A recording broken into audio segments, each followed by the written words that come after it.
Good morning, dear 9th class student. This is Namrata Yadav, and today I am going to teach you science. Okay. In our last video of science, we have studied about what are the structure of a cell, because we have started chapter 5 of your NCERT book. Okay, the fundamental unit of life and what it is. It is a cell. So fine. तो हमने पढ़ा था cell क्या होता है, और अब हम बात करेंगे बेटा कि ये जो होते हैं ये आपके बहुत डिफरेंट टाइप्स के होते हैं. ठीक है, तो सबसे पहले हम बात करेंगे कि क्या ज़रूरी है कि अगर एक ऑर्गेनिज्म है तो उसके पास एक ही काइंड ऑफ सेल हो. तो नहीं बेटा, ज़रूरी नहीं है कि अगर कोई लिविंग ऑर्गेनिज्म है तो एक है तो इसलिए उसके पास एक ही टाइप का सेल होगा. उसके बाद डिफरेंट वैरायटी ऑफ सेल हैं. तो जैसे कि आपका मेंशन है फिगर 5.3 में आपकी बुक एनसीईआरटी बुक में. ओके, तो इसके अंदर स्मूथ मसल सेल कैसा होता है वो मेंशन है. ठीक है, फिर ब्लड सेल्स कैसे होते हैं वो इस तरीके से होते हैं. नर्व सेल आपका इस तरीके से होता है. बोन सेल ऐसे होता है. Ovum, sperm and fat cell कैसे होता है वो सब आपका डायग्राम गिवन है. तो यहाँ से आपको एक बात तो पता चली कि आपके सेल जो होते हैं वो क्या होते हैं, डिफरेंट टाइप्स के होते हैं. उनकी शेप एंड साइज भी अलग होती है. और शेप एंड साइज होता है वो रिलेट करता है उनके स्पेसिफिक फंक्शन से. ठीक है, कि वो फंक्शन क्या परफॉर्म कर रहे हैं, वो जिस तरीके का परफॉर्म कर रहे हैं फंक्शन उसके अकॉर्डिंग उनकी शेप होती है. ठीक है, अगर ज्यादा हैवी लोड है भाई उनके ऊपर तो उनकी शेप भी उसके अकॉर्डिंग भाई उतनी ज्यादा कैसी होगी, डिफरेंट होगी और उतनी ज्यादा ही टिपिकल होगी. तो शेप एंड साइज जो होंगी सेल्स के वो उनके डिफरेंट फंक्शन से क्या होंगी, रिलेट करेंगी. जैसे कि अमीबा जो होता है वो अपनी शेप क्या करता रहता है, चेंज करता रहता है. ठीक है, तो उसमें क्या होता है जो शेल शेप होती है वो आपकी ज्यादा और कम होती रहती है. ठीक है, तो ये क्या होती है, इसी तरीके से आपके जो नर्व सेल होते हैं इसकी भी टिपिकल शेप होती है. कि नर्व सेल क्या करती है, नर्व सेल आपकी पूरी बॉडी का सबसे इम्पोर्टेंट पार्ट होता है. ठीक है, तो इस वजह से ये बहुत सारे डिफरेंट फंक्शंस को क्या करती है, परफॉर्म करती है, जिसकी वजह से इसका शेप भी टिपिकल होती है. ठीक, तो जितने भी लिविंग सेल होते हैं उनके पास कैपेसिटी होती है to perform certain basic functions. Okay, तो उन्हीं के अकॉर्डिंग उनकी कैरेक्टरिस्टिक्स भी होती हैं बेटा. अब ये लिविंग जो थिंग्स होती हैं, जो लिविंग सेल होते हैं, जो लिविंग थिंग्स में ये फंक्शंस तो कैसे परफॉर्म करते हैं. ठीक है, तो जैसे जैसे हमारा काम जो होता है बेटा वो डिवाइड होता है हमारी एजुकेशन के अकॉर्डिंग. ठीक है, तो जैसे अगर हम लॉ फील्ड में जाएंगे तो हमें सबसे पहले क्या करना पड़ेगा, हमें बैचलर ऑफ क्या करना पड़ता है, बैचलर ऑफ लॉ करना पड़ता है. हमें LLB करनी पड़ती है. तो उसी तरह डॉक्टर बनना है तो हमें MBBS करनी पड़ती है. इसी तरीके से जो सेल है जो इसका रोल होगा वो वैसा ही फंक्शन करेगा और इसका शेप भी वैसी आपका टिपिकल होती जाएगी. ठीक है, अब बात करते हैं कि डिवीजन ऑफ लेबर होता है मल्टी सेलुलर ऑर्गेनिजम्स में. ठीक है, तो मल्टी सेलुलर ऑर्गेनिज्म में सबसे अच्छा एग्जांपल एक ह्यूमन बींग्स का दिया जाएगा, क्योंकि इसके अंदर बहुत सारे मल्टीपल टास्क कर लेता है ह्यूमन बींग. तो उसके पास डिफरेंट सेंसेशन होते हैं, डिफरेंट वर्किंग एबिलिटी होती है. तो उसके पास डिफरेंट सेल्स भी होते हैं. ठीक है, तो डिफरेंट पार्ट्स में जो ह्यूमन बॉडी के जो सेल्स होते हैं वो अलग पार्ट्स करते हैं. जैसे सबसे पहले मैं बताना चाहूंगी, हार्ट जो होता है ह्यूमन बॉडी का वो ब्लड को पंप करता है. स्टमक क्या करता है, खाने को डाइजेस्ट करता है. ठीक है, तो इसी तरीके से आपके बहुत सारे हमारी बॉडी में पार्ट्स होते हैं जो डिफरेंट वर्क करते हैं और उनके पास डिफरेंट सेल्स होते हैं. ठीक है, बट इन सभी सेल के अंदर कुछ स्पेसिफिक कंपोनेंट्स होते हैं जिसे सेल ऑर्गेनेलीज बोलते हैं. क्या बोलते हैं, सेल ऑर्गेनेलीज. जो भी सेल अपने स्पेसिफिक कंपोनेंट्स के थ्रू वर्क परफॉर्म करती है तो उन सेल कंपोनेंट्स को बोलते हैं ऑर्गेनेलीज. ठीक है, और सब सेल ऑर्गेनेलीज के अंदर स्पेशल फंक्शंस क्या होते हैं, परफॉर्म करने की एबिलिटीज होती हैं. ठीक है, जिसकी वजह से एक न्यू मटेरियल बनता है और इन्हीं सेल से दूसरे सेल और दूसरे सेल से तीसरे सेल ये डेवलप होते रहते हैं. ठीक है, तो आई होप आपको समझ में आ जाए कि सेल कैसे आपका इम्पॉर्टेंट है to live and perform every kind of functions in a body. ठीक है, और ये सब किसकी वजह से परफॉर्म हो पा रही हैं, ये कंपोनेंट है सेल के डिफरेंट जिन्हें हम ऑर्गेनेलीज कहते हैं उनकी वजह से. ठीक है, अब इसके बाद हमने I think question number 1 we have already covered in our first video. Who discovered cell, तो obviously the Robert Hooke in 1665 discovered cell. अब सेल को स्ट्रक्चरल और फंक्शनल यूनिट ऑफ लाइफ क्यों कहा जाता है, तो अभी हमने इस पैराग्राफ में पढ़ा, क्योंकि वो डिफरेंट फंक्शन करती है सेल और उसके अकॉर्डिंग ही उसका स्ट्रक्चर होता है। जितने ज्यादा हार्ड फंक्शन वो क्या करेगी, परफॉर्म करेगी, उतनी ज्यादा टिपिकल उसका स्ट्रक्चर होता है। इस वजह से इसे क्या बोला जाता है, स्ट्रक्चरल और फंक्शनल यूनिट ऑफ लाइफ। अब हम पढ़ते हैं सेल किनसे बने होते हैं, what is cell made up of and what is the structural organisation of a cell. ठीक है, तो हमने सबसे पहले अभी देखा जो सेल होता है उसके अंदर स्पेशल कंपोनेंट्स होते हैं जिन्हें ऑर्गेनेल्स कहते हैं। अभी सेल कैसे ऑर्गेनाइज किया गया, तो अगर हम केवल स्टडी करें सेल के बारे में, ठीक है, तो हम उसे अगर माइक्रोस्कोप से देखें तो हमें पता चलता है कि इसके अंदर 3 फीचर्स होते हैं। ठीक है, तो सबसे पहला होता है आपके plasma membrane, second nucleus and third one is your cytoplasm. ये 3 इसके बहुत इंपॉर्टेंट पार्ट होते हैं। ठीक है, और ये तीनों एक्टिविटीज जो होती हैं वो इन सेल के अंदर बहुत ज्यादा अहमियत रखता है।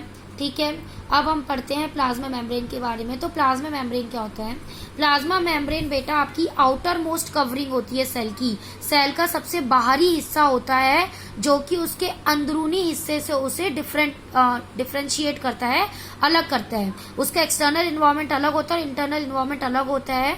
तो ये क्या करता है, जो प्लाज्मा मेम्ब्रेन होता है सबसे इम्पोर्टेंट इसका जो रोल है वो ये है कि ये जो आपके टॉक्सिक मटेरियल्स होते हैं, जो टॉक्सिक सब्सटेंसेस होते हैं सेल के अंदर, उसे बाहर भेजता है और क्या करता है, अंदर जो है उसके न्यूट्रिएंट्स को क्या करता है, अलाउ करता है। ठीक है, बॉडी में हमने जो कुछ खाया उसके थ्रू क्या किया, जो वैल्यूएबल न्यूट्रिएंट्स है वो तो इसने प्लाज्मा मेम्ब्रेन ने पहुंचा दिए सेल तक, एंड देन जो आपके टॉक्सिक मटेरियल थे वो क्या किया, उसे एग्जिट कर दिया सेल के थ्रू। ठीक है, तो इसके थ्रू आपको पता चला कि कैसे प्रिवेंट करता है मूवमेंट ऑफ अदर मटेरियल्स। ठीक है, तो नेक्स्ट है सेल मेम्ब्रेन जो होता है उसको हम सिलेक्टिवली परमिएबल मेम्ब्रेन भी बोलते हैं। ठीक है, क्यों, क्योंकि इसने क्या किया, जो आप खाना खाया तो जो टॉक्सिक था वो उसे बाहर रहने दिया और जो वैल्यूएबल था उसे अंदर छान के भेज दिया। ठीक है, नेक्स्ट है जो सब्सटेंसेस जैसे कार्बन डाइऑक्साइड होते हैं या ऑक्सीजन होते हैं, ये कैसे मूव करते हैं सेल मेम्ब्रेन के अंदर, तो ये प्रोसेस ऑफ डिफ्यूजन के थ्रू मूव करते हैं। डिफ्यूजन का मतलब क्या होता है कि वो क्या करता है, अलग अलग कर देता है चीजों को। ठीक है, तो अब इसके अंदर हम देखेंगे कि इसके अंदर स्पॉन्टेनियस मूवमेंट होता है, बहुत तुरंत मूवमेंट होता है सब्सटेंसेस का। ठीक है, तो हाई कंसंट्रेशन से लो कंसंट्रेशन में क्या होता है, मूवमेंट होता है इन न्यूट्रिएंट्स का। ठीक है, तो इसके अंदर पहले पढ़ते हैं, जैसे कार्बन डाइऑक्साइड है जो कि आपकी सेलुलर वेस्ट और जो सेल के थ्रू टॉक्सिक मटेरियल बाहर निकलते हैं उसके अंदर पाई जाती है। तो ये आपकी हाई कंसंट्रेशन में रहती है सेल के अंदर और सेल के एक्सटर्नल इन्वायरमेंट में। सेल के एक्सटर्नल इन्वायरमेंट में जो कार्बन डाइऑक्साइड जो होती है वो फिर लो हो जाती है, क्योंकि इनसाइड क्या होती है, वो ज्यादा होती है, क्योंकि वहां पे क्या हो रहा है, खाने का डिवीजन हो रहा होता है, डिफ्यूजन हो रहा होता है। ठीक है, तो इसी तरीके से जो कार्बन डाइऑक्साइड क्योंकि पॉइजनस होती है, टॉक्सिक होती है, तो वो क्या करता है, उसे बाहर पहुंचा देता है। ठीक है, तो यहाँ से पता चला कि कैसे हायर टू लोअर आपकी जो होती है मूवमेंट्स इनकी, तो वो आपका होप क्लियर हो गया हो। नेक्स्ट है आपका इसके अंदर जो इम्पोर्टेंट पढ़ने लायक है कि क्या होगा अगर हम एनिमल सेल के अंदर देखिए, प्लांट सेल के अंदर कि अगर हम शुगर सॉल्यूशन और सॉल्ट सॉल्यूशन इसके अंदर मिला दिया जाए तो क्या होगा। ठीक है, तो सबसे पहले बात करेंगे बेटा हम ऑस्मोसिस की। ठीक है, तो जो वाटर मूवमेंट होती है प्लाज्मा मेम्ब्रेन्स के अंदर, जो हम पानी पीते हैं वो कैसे होती है, वो आपकी डिपेंड करती है कि कितना पानी आपने आपकी बॉडी में लिया है। जितना ज्यादा पानी आप अपनी बॉडी में देते हैं, ठीक है, जितना पानी इनटेक करोगे उतना ज्यादा वो टॉक्सिक मटेरियल को सेपरेट करेगा जो आपने खाना खाया उससे। ठीक है, तो इसमें ऑस्मोसिस प्रोसेस होता है जिसकी वजह से क्या होता है, वाटर जो होता है वो आपका क्या होता है, वो एंटर करता है सेमी परमिएबल मेम्ब्रेन से हाई कंसंट्रेशन से लो कंसंट्रेशन में। ठीक है, अब इसके अंदर एग्जांपल देखते हैं। एग्जांपल अब हम पढ़ेंगे कि क्या होगा अगर हम एनिमल सेल और प्लांट सेल को शुगर और सॉल्ट सॉल्यूशन के अंदर रखते हैं तब। ठीक है, तो 3 स्टेजेस होंगी। सबसे पहली जो होगी, जो पहला मीडियम होगा, if the medium surrounding the cell has a higher water concentration than the cell, meaning that the outside solution is very dilute, the cell will gain water by the osmosis. Such a solution is known as a hypotonic solution. मतलब अगर cell के पास water concentration ज्यादा है, ठीक है, ठीक समझ में आया आपको बेटा, कि अगर सेल के पास जो है वाटर कंसंट्रेशन ज्यादा है, ठीक है, तो उसके अंदर क्या होगा, सेल जो करेगा वो पानी को ज्यादा गेन करेगा ऑस्मोसिस के थ्रू, ठीक है। और ऐसे सॉल्यूशन को बोलेंगे हम हाइपोटोनिक सॉल्यूशन, ओके, क्योंकि वाटर मॉलिक्यूल जो होते हैं वो फ्री टू मूव होते हैं कहीं पर भी, तो इसी तरीके से सेल मेम्ब्रेन में भी वो फ्री टू मूव करेंगे सभी डायरेक्शन में, चाहे वो लो डायरेक्शन हो चाहे हाई डायरेक्शन हो, ठीक है। बट ज्यादा मूव करेंगे वो तब जब क्या करेंगे, जब वो सेल के थ्रू बाहर जाएंगे, जब वो सेल के थ्रू बाहर जाएंगे तब क्या होगा, वो ज्यादा मूव करेंगे, ठीक है। अब बात आती है second, if the medium has exactly the same water concentration, अगर मीडियम के पास सेम वाटर कंसंट्रेशन है, पहले में हाई वाटर कंसंट्रेशन था, इसमें सेकेंड में आपका मीडियम होगा, ना ज्यादा होगा ना कम होगा, तो कोई भी मूवमेंट ऑफ वाटर नहीं होगी सेल मेम्ब्रेन के अंदर, और इस टाइप के सॉल्यूशन को हम बोलेंगे आइसोटोनिक सॉल्यूशन। इसमें क्या होगा, वाटर क्या करेगा, सेल मेम्ब्रेन को तो क्रॉस करेगा दोनों डायरेक्शन में, बट जो अमाउंट होगी वाटर की वो सेम रहेगी, जितनी अंदर थी उतनी बाहर। पहली वाले में क्या थी, अमाउंट ज्यादा थी वाटर की, जब वो अंदर जा रहा था उससे ज्यादा बाहर जाने में। सेकंड में क्या रहेगी, दोनों में सेम रहेगी।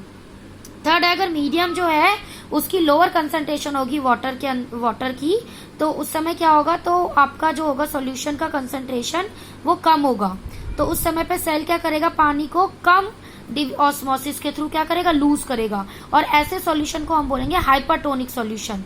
जैसे वाटर क्या करेगा, क्रॉस करेगा सेल मेम्ब्रेन को दोनों डायरेक्शन में, बट इस समय वाटर जो होगा वो सेल को क्या करेगा, this time more water leaves the cell than enters it. इस समय पे वाटर जो होगा वो ज्यादा तेजी से बाहर निकलेगा, जितनी तेजी से अंदर आएगा उसके अकॉर्डिंग।